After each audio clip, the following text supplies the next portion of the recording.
ನಿಮಗೆ ಕೂದಲು ಉದುರೋ ಸಮಸ್ಯೆ ಇದೆಯಾ? ಇದರಿಂದ ನಿಮ್ಮ ಕಾನ್ಫಿಡೆನ್ಸ್ ಕಮ್ಮಿ ಆಗ್ತಿದ್ಯಾ? ಒಂದು ವಿಷಯ ನಾವೇನ್ ತಿಳ್ಕೊಬೇಕಂದ್ರೆ ಹೇರ್ ಫಾಲ್ ನಮ್ಮ ಸ್ಕ್ಯಾಲ್ಪಿನ ಸಮಸ್ಯೆ ಅಲ್ಲ. ಅದು ನಮ್ಮ ದೇಹದ ಒಳಗಿಂದ ಶುರು ಆಗುತ್ತೆ. ನಾನು ಇವತ್ತು ನಿಮಗೆ ನ್ಯಾಚುರಲ್ ಹೋಮ್ ರೆಮಿಡಿ ಬಗ್ಗೆ ತಿಳಿಸ್ಕೊಡ್ತೀನಿ. ಅದು ನಿಮ್ಮ ಹೇರ್ ಫಾಲ್‌ನ ಕಮ್ಮಿ ಮಾಡೋದಕ್ಕೆ ಹೆಲ್ಪ್ ಮಾಡುತ್ತೆ. ಮತ್ತೆ ಈ ವಿಡಿಯೋ ಕೊನೆಯಲ್ಲಿ ನಾನು ನಿಮಗೆ ಒಂದು ಎಫೆಕ್ಟಿವ್ ಹೇರ್ ಮಾಸ್ಕ್ ಬಗ್ಗೆ ಕೂಡ ತಿಳಿಸ್ಕೊಡ್ತೀನಿ. ಅದು ನಿಮ್ಮ ಹೇರ್ ನರಿಶ್ಮೆಂಟ್‌ಗೆ ಹೆಲ್ಪ್ ಮಾಡುತ್ತೆ. ಸೊ ಈ ವಿಡಿಯೋನ ಲಾಸ್ಟ್‌ವರೆಗೂ ಸ್ಕಿಪ್ ಮಾಡ್ದಲೇ ನೋಡಿ. Hello everyone, welcome back to my YouTube channel.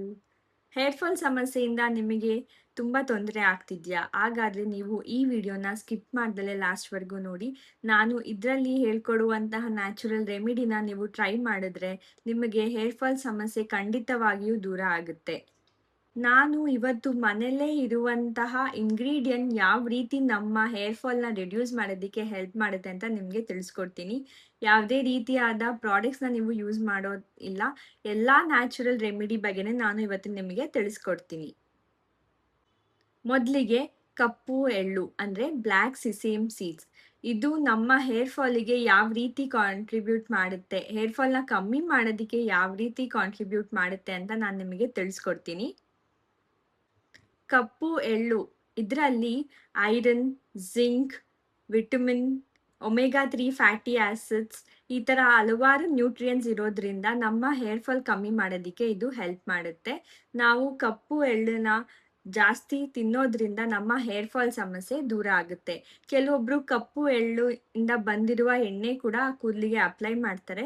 But ನಾವು ಅಪ್ಲೈ ಮಾಡೋದಕ್ಕಿಂತ ಕನ್ಸ್ಯೂಮ್ ಮಾಡಿದ್ರೆ ನಮಗೆ ಬೆನಿಫಿಟ್ಸ್ ಜಾಸ್ತಿ.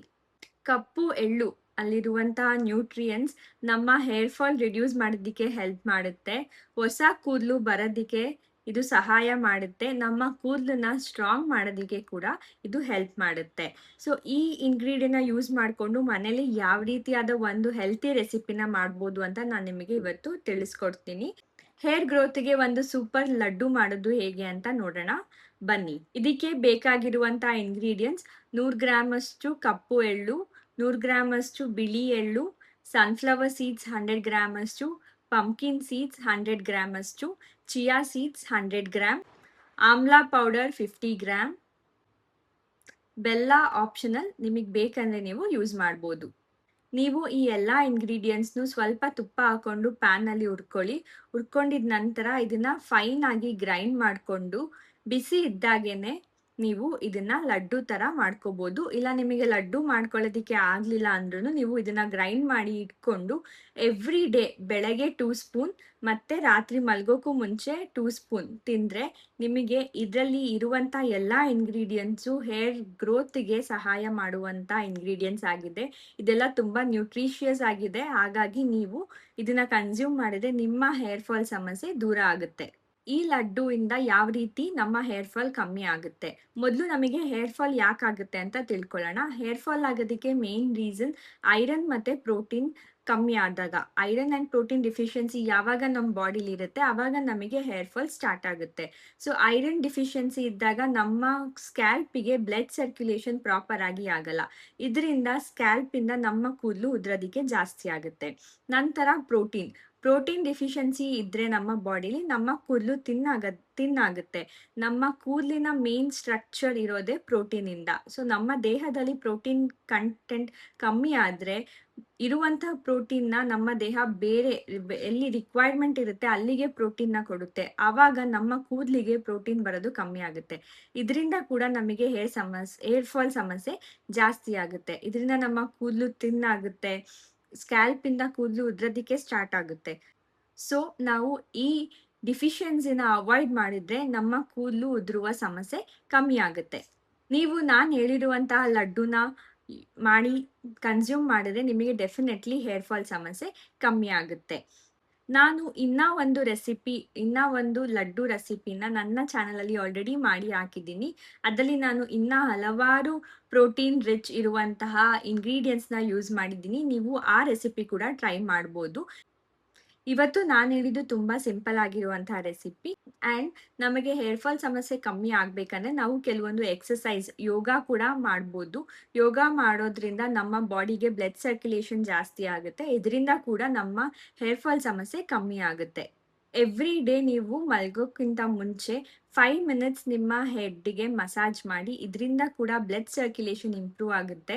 ನಮ್ಮ ಹೇರ್ ಥಿನ್ ಆಗೋ ಸಮಸ್ಯೆ ಕಮ್ಮಿ ಆಗುತ್ತೆ. ನಾವು ಆಯಿಲ್ ಅಪ್ಲೈ ಮಾಡಿದಾಗೂ ಕೂಡ ನಮ್ಮ ಹೇರಿಗೆ ನೀಟಾಗಿ ಮಸಾಜ್ ಮಾಡಬೇಕು. ಸ್ಕ್ಯಾಲ್ಪ್ ಎಲ್ಲ ನೀಟಾಗಿ ಜೆಂಟಲ್ ಆಗಿ ಮಸಾಜ್ ಮಾಡೋದ್ರಿಂದ ಬ್ಲಡ್ ಸರ್ಕ್ಯುಲೇಷನ್ ಇಂಪ್ರೂವ್ ಆಗುತ್ತೆ. ನಮ್ಮ ಹೇರ್ ಫಾಲ್ ಸಮಸ್ಯೆ ಕಮ್ಮಿ ಆಗುತ್ತೆ. ನಾನು ವಿಡಿಯೋ ಮುಂಚೆನೇ ಹೇಳಿದೆ ನಿಮಗೆ ಒಂದು ಹೇರ್ ಮಾಸ್ಕ್‌ನ ತೋರಿಸ್ಕೊಡ್ತೀನಿ ಅಂತ. ಸೊ ಹೇರ್ ಮಾಸ್ಕ್ ಮಾಡೋದಕ್ಕೆ ಏನೇನೆಲ್ಲ ಇಂಗ್ರೀಡಿಯೆಂಟ್ಸ್ ಬೇಕು ಅಂತ ನಾನು ನಿಮಗೆ ಹೇಳ್ತೀನಿ. 1 banana, 1 avocado, hibiscus powder, curd, amla powder, ನಂತರ ರೈಸ್ ವಾಟರ್. ಈ 6 ಇಂಗ್ರೀಡಿಯೆಂಟ್ಸ್‌ನ ನೀವು ಇಟ್ಕೊಂಡು ಯಾವ ರೀತಿ ಹೇರ್ ಮಾಸ್ಕ್‌ನ ತಯಾರು ಮಾಡ್ಬೋದು ಅಂತ ನಾನು ನಿಮಗೆ ಇವತ್ತು ತೋರಿಸ್ಕೊಡ್ತೀನಿ. ಈ ಎಲ್ಲ ಇಂಗ್ರೀಡಿಯೆಂಟ್ಸ್‌ನು ಬ್ಲೆಂಡರಲ್ಲಿ ಹಾಕಿ ಸ್ಮೂತ್ ಪೇಸ್ಟ್ ಮಾಡ್ಕೊಳ್ಳಿ. ಇದಕ್ಕೆ ಯಾವುದೇ ರೀತಿಯಾದ ನೀರನ್ನು ಬಳಸಬೇಡಿ. ರೈಸ್ ವಾಟರ್‌ನ ಅಷ್ಟೇ ಯೂಸ್ ಮಾಡಿ. ಪೇಸ್ಟ್ ಆಗೋದಕ್ಕೆ ಎಷ್ಟು ಬೇಕೋ ಅಷ್ಟು ರೈಸ್ ವಾಟರ್‌ನ ಯೂಸ್ ಮಾಡಿಕೊಂಡು ಬ್ಲೆಂಡ್ ಮಾಡಿ ಪೇಸ್ಟ್ ಮಾಡಿ. ಇದನ್ನು ನೀವು ನಿಮ್ಮ ಸ್ಕ್ಯಾಲ್ಪಿಂದ ಹೇರ್ ಟಿಪ್‌ವರೆಗೂ ನೀಟಾಗಿ ಈವನ್ ಆಗಿ ಅಪ್ಲೈ ಮಾಡಿ 20 to 30 ಮಿನಿಟ್ಸ್ ಬಿಟ್ಟು ಹೇರ್ ವಾಶ್ ಮಾಡ್ಕೊಳ್ಳಿ. ಮೈಲ್ಡ್ ಶಾಂಪೂನ ಯೂಸ್ ಮಾಡಿ ನೀವು ಹೇರ್ ವಾಶ್ನ ಮಾಡ್ಕೋಬೋದು. ಈ ಹೇರ್ ಮಾಸ್ಕ್ನ ನೀವು ವೀಕ್ಲಿ ಒನ್ಸ್ ಯೂಸ್ ಮಾಡ್ಬೋದು. ಇದರಲ್ಲಿ ಇರುವಂತಹ ನ್ಯೂಟ್ರಿಯೆಂಟ್ಸ್, ಅಮಿನೋ ಆಸಿಡ್ಸ್ ಆಗಿರ್ಬೋದು, ಇದು ನಮ್ಮ ಕೂದಲನ್ನ ಮಾಯಿಶ್ಚರೈಸ್ ಮಾಡೋದಕ್ಕೆ ಹೆಲ್ಪ್ ಮಾಡುತ್ತೆ. ನಮ್ಮ ಸ್ಕ್ಯಾಲ್ಪನ್ನ ಕ್ಲೀನಾಗಿ ಇಡೋದಕ್ಕೂ ಕೂಡ ಈ ಒಂದು ಹೇರ್ ಮಾಸ್ಕ್ ಹೆಲ್ಪ್ ಮಾಡುತ್ತೆ. ನಮ್ಮ ಸ್ಕ್ಯಾಲ್ಪ್ ಎಷ್ಟು ಕ್ಲೀನಾಗಿರುತ್ತೆ, ನಮ್ಮ ಹೇರ್ ಗ್ರೋತ್ ಅಷ್ಟೇ ಚೆನ್ನಾಗಿರುತ್ತೆ. ಆ್ಯಂಡ್ ಮೇಕ್ ಶೂರ್ ನೀವು ವೀಕ್ಲಿ ಟ್ವೈಸ್ ಅಟ್ಲೀಸ್ಟ್ 2 ಟೈಮ್ಸ್ ನೀವು ಹೇರ್ ವಾಶ್ನ ಮಾಡ್ತೀರಾ ಅಂತ. ಎವ್ರಿ ಡೇ ಹೇರ್ ವಾಶ್ ಮಾಡೋದು ಕೂಡ ಒಂದು ಬ್ಯಾಡ್ ಹ್ಯಾಬಿಟ್. ಸೊ ಹಾಗಾಗಿ ನೀವು weekly twice or thrice maximum hair ವಾಶ್ನ ಮಾಡಿ ಈ ಹೇರ್ ಮಾಸ್ಕ್ನ ನೀವು ವೀಕ್ಲಿ ಒನ್ಸ್ ಟ್ರೈ ಮಾಡ್ಬೋದು. ಸೊ ಒಂದು ವಿಷಯ ನೆನ್ಪಿಟ್ಕೊಳ್ಳಿ, ಹೇರ್ ಫಾಲ್ ಆಗ್ತಿದೆ ಅಂದರೆ ಅದು ನಮ್ಮ ಸ್ಕ್ಯಾಲ್ಪ್ನ ಸಮಸ್ಯೆ ಅಲ್ಲ, ಅದು ನಮ್ಮ ದೇಹದಲ್ಲಿ ನ್ಯೂಟ್ರಿಯೆಂಟ್ಸ್ ಕಮ್ಮಿ ಆಗಿರೋ ಸೈನ್ ಅಂತಲೇ ನೀವು ಹೇಳ್ಬೋದು. ಸೊ ಆದಷ್ಟು ನ್ಯೂಟ್ರಿಯೆಂಟ್ಸ್, ನಮ್ಮ ದೇಹಕ್ಕೆ ಬೇಕಾಗಿರುವಂಥ ನ್ಯೂಟ್ರಿಯೆಂಟ್ಸ್ ಅಂದರೆ ಪ್ರೋಟೀನ್ ಆಗಿರ್ಬೋದು, ಐರನ್ ಆಗಿರ್ಬೋದು, vitamins, amino acid, fatty acids, omega 3 acids, ಈ ಥರ ಎಲ್ಲ ಇರುವಂಥ ಪ್ರಾಡಕ್ಟ್ನ ನೀವು ಟ್ರೈ ಮಾಡಿದ್ರೆ ಒಳ್ಳೆಯದು. ಸೊ ನಿಮಗೆ ಹೇರ್ ಫಾಲ್ ಆಗ್ತಿದೆ ಅಂದರೆ ನೀವು ಅದರ ರೂಟ್ ಕಾಸ್‌ನ ಐಡೆಂಟಿಫೈ ಮಾಡಿ ಅದನ್ನು ಟ್ರೀಟ್ ಮಾಡೋದಕ್ಕೆ ಟ್ರೈ ಮಾಡಿ. ಹೇರ್ ಫಾಲ್ ಆಗ್ತಿದೆ ಅಂತ ಹೇಳಿ ಹಲವಾರು ಬೇರೆ ಪ್ರಾಡಕ್ಟ್ಸ್ ಆಗಿರ್ಬೋದು ಇಲ್ಲ ರೆಮಿಡಿ ಆಗಲಿ ಟ್ರೈ ಮಾಡಬೇಡಿ. ಹೇರ್ ಫಾಲ್ ಯಾಕೆ ಆಗ್ತಿದೆ ಅಂತ ರೂಟ್ ಕಾಸ್‌ನ ಐಡೆಂಟಿಫೈ ಮಾಡಿದ ನಂತರ ನೀವು ಯಾವುದೇ ರೀತಿಯಾದ ರೆಮಿಡಿನ ಟ್ರೈ ಮಾಡಿ. ನಿಮಗೆ ಈ ವಿಡಿಯೋ ಇಷ್ಟ ಆದಲ್ಲಿ ಲೈಕ್ ಮಾಡಿ. ನೀವು ನನ್ನ ಚಾನಲ್‌ನ ಸಬ್ಸ್ಕ್ರೈಬ್ ಮಾಡಿಲ್ಲ ಅಂದರೆ ಸಬ್ಸ್ಕ್ರೈಬ್ ಮಾಡಿ. ಈ ವಿಡಿಯೋನ ನಿಮ್ಮ ಫ್ರೆಂಡ್ಸ್ ಹತ್ರನೂ ನೀವು ಶೇರ್ ಮಾಡಿ. Thank you for watching the video.